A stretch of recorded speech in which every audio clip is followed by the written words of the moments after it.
ज्ञानवृद्ध श्री कृष्णानंद सागर जी, जिनके सम्मान करते हुए हमने उस इतिहास से प्रेरणा लिया, ऐसे विभाजनकालीन भारत के साक्षी बने ऐसे सभी महापुरुष, सभागार में उपस्थित सभी बहनों और भाइयों, बार बार ये कहा जा रहा है यहाँ से मार्गदर्शन मिलेगा, पाथेय मिलेगा। वो मार्गदर्शन और पाथेय देने वाला मैं तो नहीं हूं। जिनके मार्गदर्शन या पाथेय केवल यहाँ बैठे हुए सभासदों के लिए नहीं, अपितु वर्तमान और आगे की पीढ़ी के लिए भी भारत के इनसे मिलने चाहिए। ऐसे जिनके कर्तृत्व से, राष्ट्रभक्ति से और भारत को अखंड बनाए रखने के लिए अपने सब कुछ न्योछावर करने के लिए तैयार हुए, लेकिन आज भी साक्षी के रूप में हमारे सौभाग्य से यहाँ उपस्थित है। ऐसे लोगों से वह मार्गदर्शन पाथेय मिलना चाहिए। इसलिए मैं कह रहा हूं कि शब्दों के वाणी के दृष्टि से तो कुछ मैं यहाँ कह सकता हूं। देशभक्ति के बारे में कहा जाता है, it is not in books not in speeches. वो तो देशभक्ति के बारे में होता है। देशभक्ति वो होती है जब प्रत्यक्ष कुछ करने के लिए जब अवसर उत्पन्न हो जाता है या ऐसी परिस्थिति आती है, उस समय हम क्या करते हैं, अपने व्यवहार कैसे रहता है, इससे हमारी देशभक्ति कितने उज्जवल है, उत्कृष्ट है, यह उजागर हो जाता है। ऐसे देशभक्ति को देशभक्ति के नाते अर्थ देने वाले लोग यहाँ इस सभागार में आज बैठे हैं। इसलिए उनके पदतल में मैं नमन करते हुए कुछ बातें यहाँ कहने के लिए प्रयास कर रहा हूं।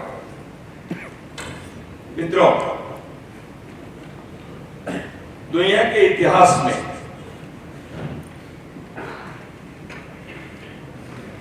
कई देशों के मानचित्र कई कारणों से, भू राजनीतिक परिस्थिति के कारणों से, जियोपॉलिटिक्स कहते हैं, और अन्य वजह से बदलते रहे।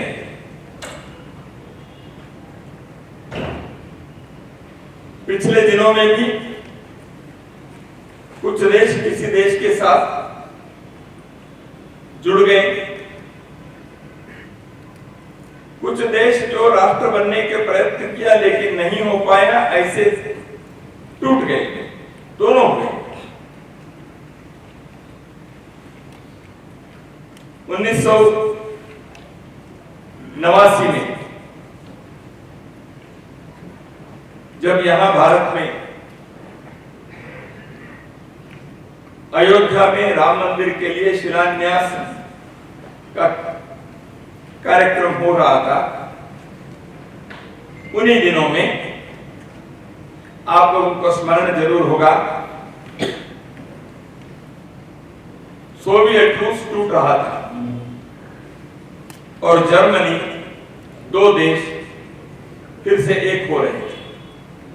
80 के दशक के अंतिम वर्षों में यह दुनिया में देखने को मिला। 1939 से 45 तक विश्व के द्वितीय विश्व युद्ध, महायुद्ध,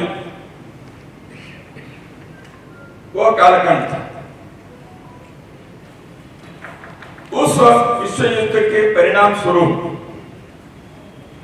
दुनिया के कई देशों में उथल पुथल हुए, राजनीतिक आर्थिक जो उथल पुथल हुआ वो तो अपने जगह पर ही, लेकिन देश के मानचित्र बदले, भूभाग बदले। तब तक एक जर्मनी जो दो जर्मनी, पूर्व और पश्चिम जर्मनी के नाम, और उसका कारण था उन दोनों में दो विचारधाराएं थी, लेकिन कारण विचारधाराएं तो बाद में आई।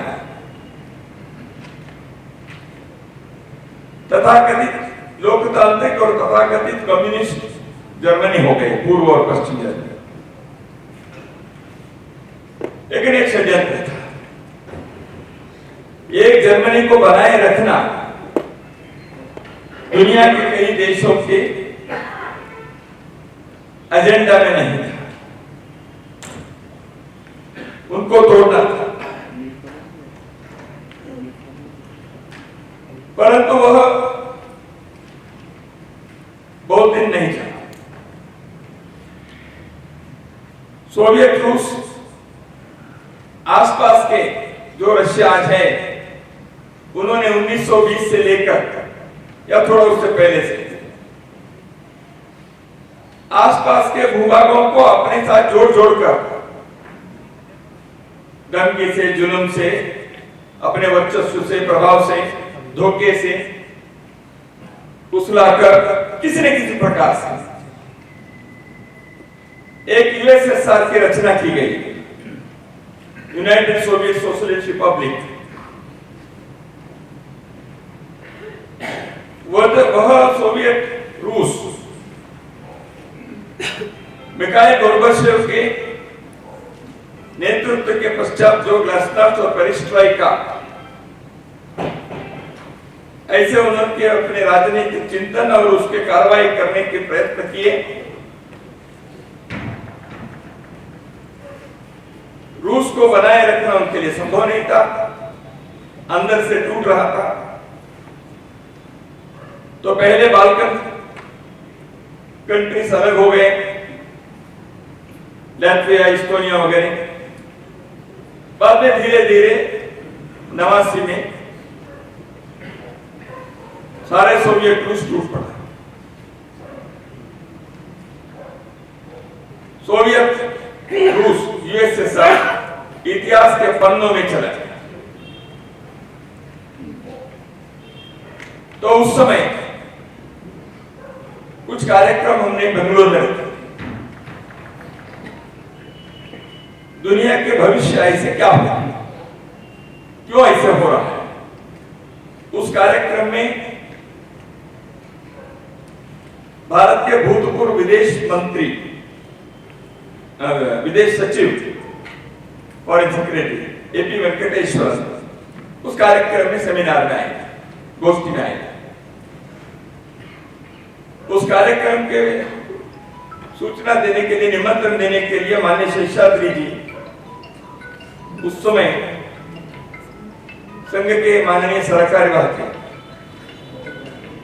उनके पास जब मैं गया था, मैंने बताया ऐसे ऐसे कार्यक्रम कर रहे हैं, थोड़ी चर्चा हुई। उन्होंने एक बात बताई, ये सारे जो हो रहे हैं,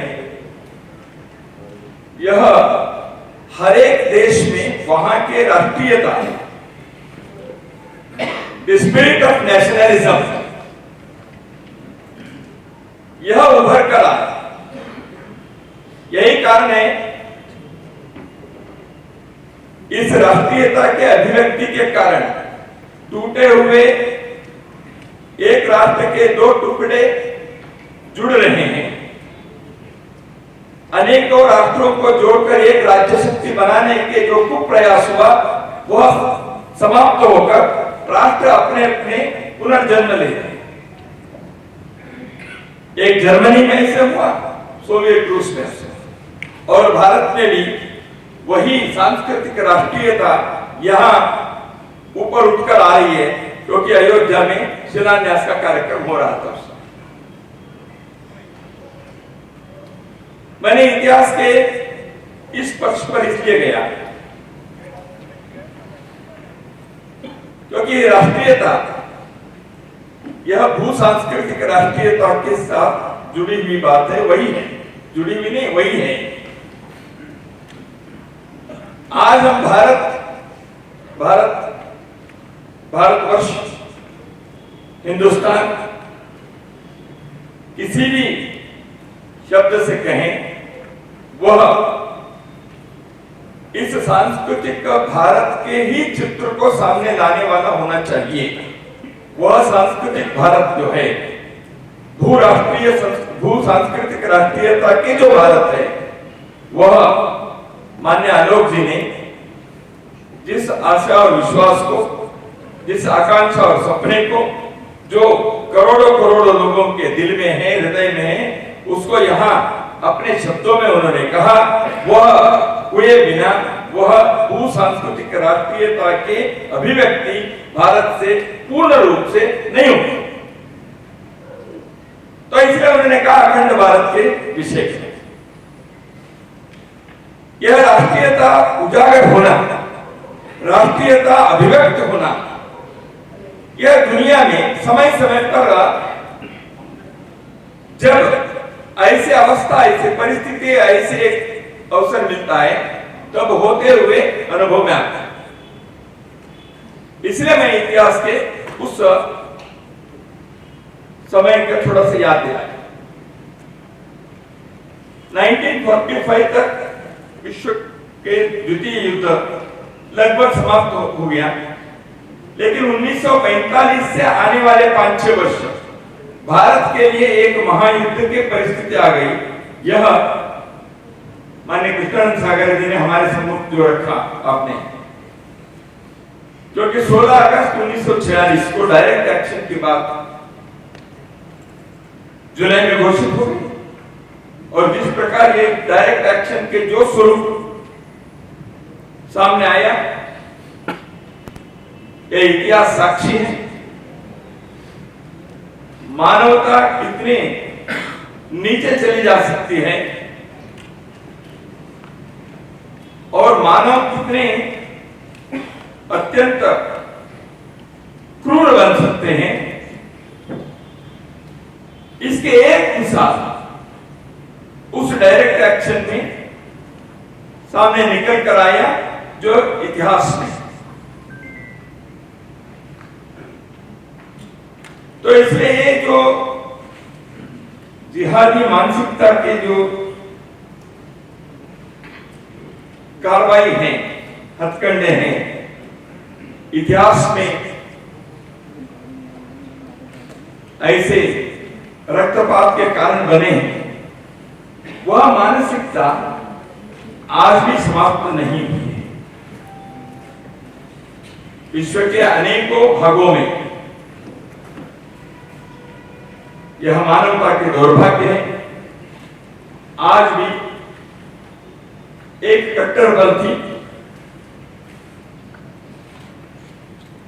जिहादी मानसिकता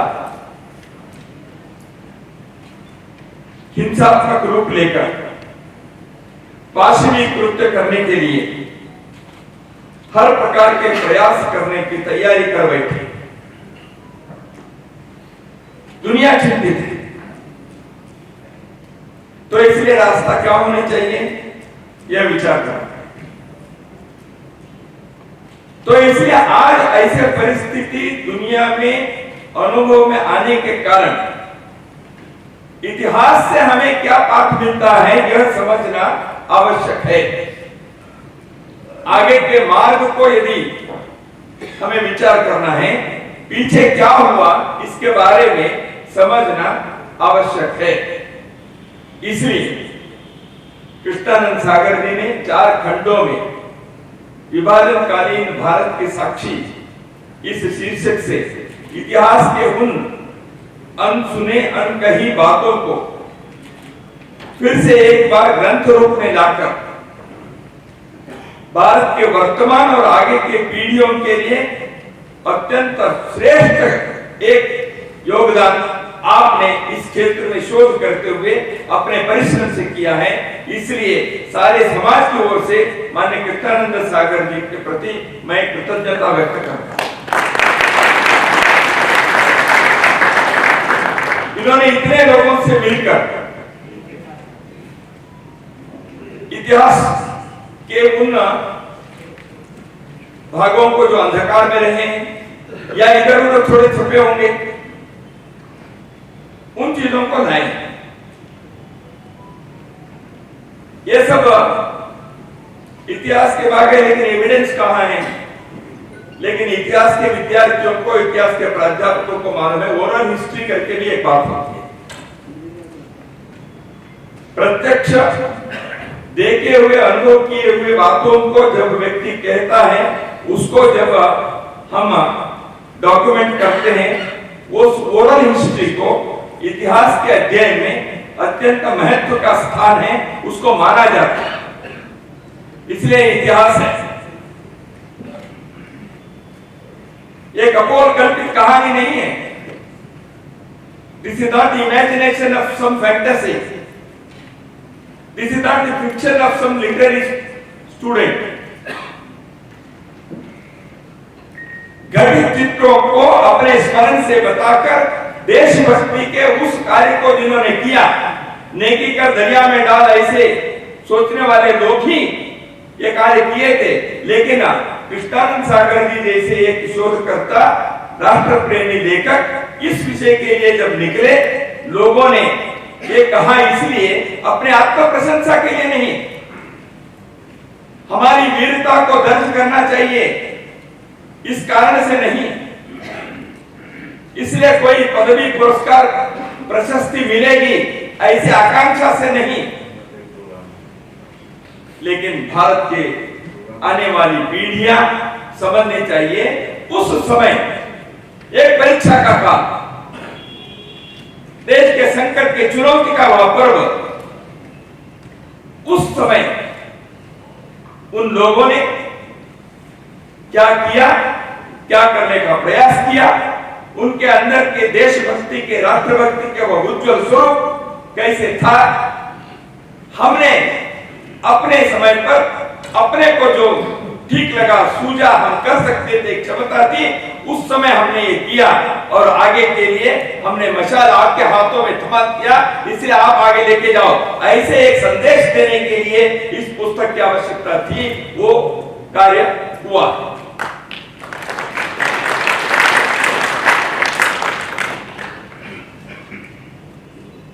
भारत के विभाजन के बारे में कई पुस्तकें आई, जैसे मैंने कहा माननीय शेषाद्री जी ने स्वयं उनकी पुस्तक है tragic story of India partition,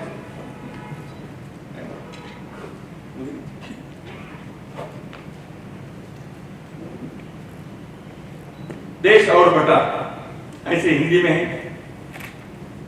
और भी लोगों ने लिखे। Now it can be told वाले साहब ने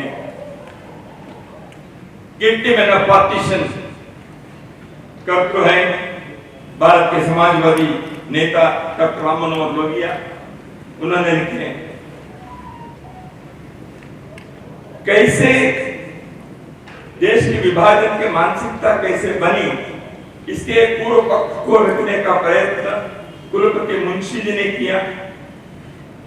उन्होंने लिखा था रजाकार मूवमेंट के बारे में, जो तेलंगाना में हुआ था। तो भारत के विभाजन के बारे में कई ग्रंथ आए हैं, शोधपरक ग्रंथ आए हैं।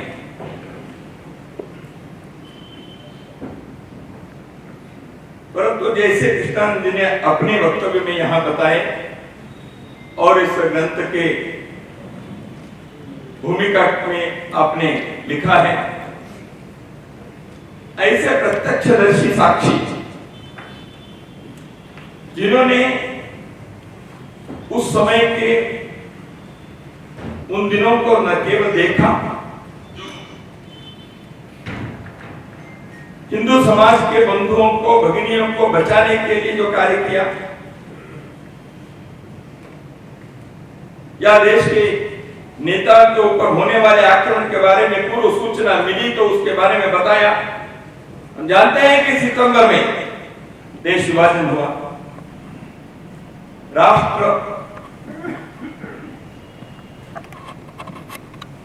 देशों में बने, 2 राज्य बने, बाद में 3 हो। एक प्रश्न है, क्या पाकिस्तान बनने के बाद जिस कारण से बनाए थे वह जिन लोगों ने सोचा था उनकी अगली पीढ़ी को वह सुख शांति समृद्धि मिली? किस कारण से आपने पाकिस्तान को मांगा था, क्यों बनाया था? इन 70-75 वर्षों में जो भूभाग पाकिस्तान कहलाता है, क्या हालत है वहां के लोगों के, वहां की शिक्षा के, वहां के स्वास्थ्य, दुनिया के सामने किस प्रकार वो खड़े हैं, क्या तैयार करते हैं?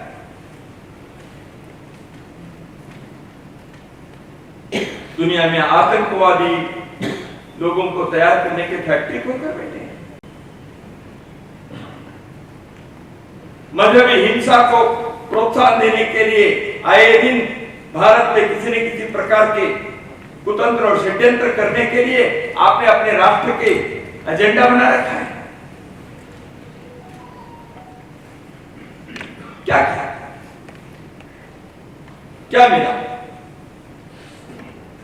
और पाकिस्तान कितने जगह पर वहां आंतरिक समस्याएं हैं।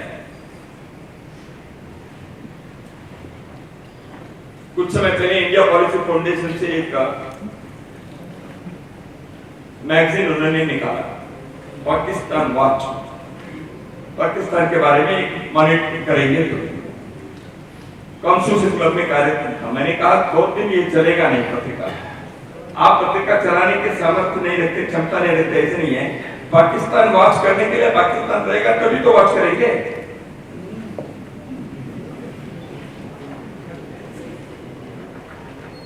क्योंकि अब स्थिति वहां की क्या है, यहाँ उपस्थित लोगों को समझ में आ रहा है। आप मीडिया की चीजों को देखेंगे, दुनिया की वर्तमान राजनीतिक परिस्थिति देखेंगे तो समझ में आएगा पाकिस्तान में क्या है। दूसरे जो पाकिस्तान जो भूभाग है वहां के मुसलमान, बांग्लादेश में भी उस समय वो पूर्व पाकिस्तान था, आपने देश भर के कुछ ओपिनियन लिया, जो भी हो गया उस समय आपने किया। जो पाकिस्तान में रहे ऐसे मुसलमान, उस मुस्लिम समुदाय को तो आपने ये मिलेगा वो मिलेगा, आप भारत में रहेंगे, अखंड भारत में रहेंगे तो बाकी हिंदुओं के उन्नति होगी, तरक्की होगी, आपको तो कभी नहीं होगी, कंपटीशन में आप पीछे रहेंगे, वगैरह वगैरह वगैरह उनको समझाकर उछलाकर आपने पाकिस्तान के बारे में समर्थन तो खड़ा कर दिया उन लोगों के अंदर। तो वो तो वहां रहे, उनको छोड़ो। जो पाकिस्तान नहीं गए उन मुसलमानों को क्यों पाकिस्तान के संदर्भ में ऐसी भावना कर दिया कि वो क्रिकेट में वो जीतते तो भी यहाँ टीवी के ऊपर माल्यार्पण करते।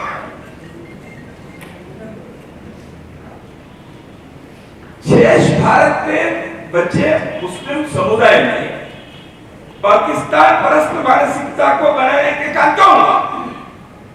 आप तो गए नहीं, जिन्होंने गया, जिनको मिलना था मिला, नहीं मिला वो उनके हो गया। जो भारत में रहना है, आप कैसे यहाँ के बारे में क्यों, आप कैसे पाकिस्तानी हो गए? लेकिन देश के तत्कालीन नेतृत्व और आगे आए हुए जो सामने रहे, सरकार चलाए, सत्ता चलाए, मीडिया चलाए, एकेडमिक्स चलाए, ऐसे लोगों ने भारत में रहे इस मुस्लिम समुदाय को, आप तो भारत के भाई, ये समझाने का ये कार्य जितना होना चाहता नहीं। तीसरी बात, बहुत सारे हिंदू वहां जो रहे उनको जोर जबरदस्ती जुल्म से उनके धर्मांतरण किया। वह मानसिकता आज भी भारत में चलती है, वो एजेंडा आज भी जारी है। संख्या से हिंदू जहां जहां घटते हैं वह भूभाग समाज का वह हिस्सा भारत के राष्ट्रीय मुख्य प्रवाह से अलग होने के लिए ज्यादा समय नहीं लेता या अलग मानसिकता पनपने में वहां कई प्रकार की शक्तियां काम करती हैं। केरल तमिलनाडु से लेकर उत्तर के छोर तक यह बात, इसलिए मतांतरण या राष्ट्रांतरण है। Change of religion gives rise to change of nationality और नेशनल स्पिरिट। ये इतिहास का सत्य है, इतिहास का यह संदेश है। केवल उपासना पद्धति के अंदर के कुछ ऐसे इच्छा आकांक्षा है, इक्का दुक्का 10-20 ऐसे करते हैं। हिंदू समाज ने कभी इस विषय के बारे में विरोध नहीं किया। हजारों वर्षों से हमने यहाँ दुनिया के किसी भी देश के मत पंथ के लोग आकर अपने मत पंथ को प्रचार करने के लिए सब प्रकार के सुविधाएं प्राप्त करवाए हैं, लेकिन धर्मांतरण की आज पाकिस्तान बनने के 75 वर्षों के पश्चात भी आज भी स्थिति भारत में ऐसे जगह जगह पर है। इस विषय के बारे में हमें समझना चाहिए, वर्तमान पीढ़ी को समझना चाहिए। हिंदू समाज इसमें न केवल जागरूक रहना, आवश्यक सक्रियता भी दिखानी चाहिए, ताकि भारत में हिंदू बहुल रहने तक ही भारत लोकतंत्र रहेगा, भारत की संस्कृति रहेगी, हिंदू संस्कृति रहेगी। हम सब यहाँ ऐसे बैठकर चैन से देख सकते हैं, सुन सकते हैं, रह सकते हैं। अन्यथा आज जो पाकिस्तान में, बांग्लादेश में हिंदुओं की परिस्थिति हुई है, जिसका उल्लेख आलोक जी ने किया, वह होगा और भारत के अन्य स्थानों पर ये होते हुए दिखते हैं। पिछले मई के विधानसभा चुनाव के पश्चात पश्चिम बंग में जिस प्रकार हिंदुओं के ऊपर आक्रमण हुए, हमले हुए, वह एक केवल छोटा सा सैंपल है, समझना। तो इसलिए दो राष्ट्र के जो सिद्धांत, टू नेशन थ्योरी को यहां चलाया। भारत एक राष्ट्र है, प्राचीन काल से भारत एक राष्ट्र है, एक संस्कृति, एक जन है। आप मत पंथ के कारण अलग राष्ट्रीयता नहीं होती, भाषा के कारण राष्ट्रीयता अलग नहीं। इसलिए भारत के इस सांस्कृतिक राष्ट्रीयता के जो प्राचीनतम इतिहास है, उसको समझकर आज भी हमें उस दृष्टि से एक राष्ट्र के, एक जन के, एक संस्कृति के इस भारत के वैचारिक अधिष्ठान को जीवन में अभिव्यक्त करने के हर अवसर को, हर मौके को हमें पूर्ण उपयोग करते हुए इसको मजबूत करना, समृद्ध करना और इसके बारे में एक श्रद्धा से कमिटमेंट रखना और आवश्यक है। क्योंकि आज एक राष्ट्र के संदर्भ में बारे में ही प्रश्न उठते हैं, तो 1947 में रिलीजन के आधार पर पाकिस्तान का देश का विभाजन हुआ। भाषा के नाम पर अलग राष्ट्र की बातें होंगी। जनजाति यह भारत को नहीं है, यह हम अलग हैं, आदिवासी हैं, इसलिए हम अलग हैं, ऐसे कहने के सब प्रकार के षड्यंत्र राजनीतिक क्षेत्र में, विद्वत क्षेत्र में, शिक्षा जगत में, अंतरराष्ट्रीय प्रयत्नों से ये होते रहते हैं, हो रहे हैं। क्योंकि भारत को एक राष्ट्र के नाते, एक जन और एक संस्कृति के नाते देखना और रखना दुनिया के कई शक्तियों के एजेंडा के विरुद्ध में होगा। इसलिए देश के विभाजन के उस पाप को हमें सीखना चाहिए। हाँ भाई, रिलीजन के नाम पर एक बार विभाजन हो गया और कोई कारण नहीं होता। ऐसे कोई गलती हमको नहीं करनी चाहिए। इसलिए मैंने कहा एक राष्ट्र एक जन एक संस्कृति के जो वैचारिक अधिष्ठान के सत्य है, इसको अपने जीवन के श्रद्धा के विषय बनाना पड़ेगा। हिंदुस्तान के ideological differences, political economic ideological differences वो हो सकते हैं, लेकिन राष्ट्रीयता के बारे में यदि मतभेद है, कॉन्सेंसस नहीं है, राष्ट्र के अस्तित्व के लिए बहुत बड़ा खतरा है। इसलिए इसको इस अर्थ से समझना चाहिए। हम एक राष्ट्र रहे हैं क्योंकि कुछ बात है कि हस्ती मिटती नहीं। सदियों से यहां आक्रमण यूनान सब मिट गए,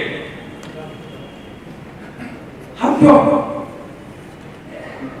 क्योंकि यहाँ के राष्ट्रीयता के वह एक प्राचीन परंपरा से युगों युगों से चली हुई वो जो सांस्कृतिक प्रवाह है, वह आज जिसको पाकिस्तान बांग्लादेश कहते हैं वहां भी है।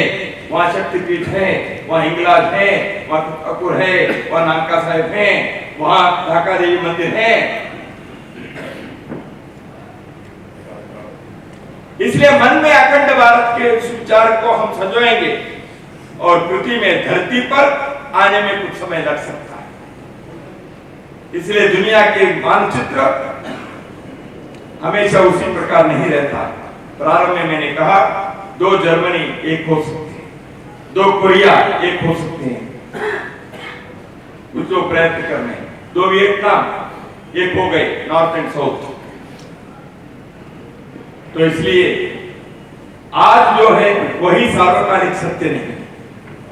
महर्षि अरविंदो ने इसलिए 1947 के 15 अगस्त को उन्होंने कहा था यह विभाजन कृत्रिम है, असहज है, प्रकृति विरोधी है, राष्ट्र हित में नहीं है। इसलिए मैं दूर के उस दृश्य को देख रहा हूं, जब भारत अखंड होगा, भारत मां उस प्रकार प्रकट होगी और मैं वो देख रहा हूं। ऐसे महर्षि अरविंदो ने विचार किया था, होने के दिन आएंगे। 4 खंड लिखे हैं कृष्णानंद सागर। नौजवान पीढ़ी को, शोध करने वाले लोगों को मैं एक सुझाव देता हूं, इसके आधार पर से प्रेरणा लेकर इतिहास के इस अध्याय विभाजन और उस समय के जो स्थिति थी, उसके लिए और भी कई प्रकार के शोध करते हुए तथ्यपरक ग्रंथ आना चाहिए। यह दुनिया की आवश्यकता है, भारत के लिए तो है ही। उदाहरण के लिए भी वहां उस समय मातृशक्ति नारी समूह के क्या क्या भूमिका रही, यह बात सामने आना चाहिए। जो मैं देख रहा था ग्रंथ के जो व्यक्तियों के नाम, उनमें से कुछ महिलाओं के नाम है, क्योंकि सभी मिलना, उनको बात करना ये नहीं हुआ होगा कितना नहीं। लेकिन मातृशक्ति की क्या भूमिका रही, शोध करते हुए एक पुस्तक आ कोलकाता के एक थिंक टैंक है, उन्होंने एक कार्य किया है। 1937 से 1947 तक 10 वर्ष उस समय के बंगाल मुस्लिम लीग सत्ता पर थी। Muslim politics in Bengal, legislative assembly में जो डिबेट्स हुए, बिल्स लाए, कानून बने, उसका अध्ययन करते हुए 5 खंड उन्होंने प्रकाशित किए हैं। मुस्लिम पॉलिटिक्स इन बंगाल 1937 to 1947। ऐसे शोध करके बहुत सारे विषयों को आज भी भारत के विभाजन के वह जो शोकांतिका है, उस विभीषिका के इर्द गिर्द बहुत सारे ऐसे विषयों को आगे की पीढ़ी के लिए तथ्य के आधार पर रखने के एक महती आवश्यकता है, उसको भी पूरा करना चाहिए।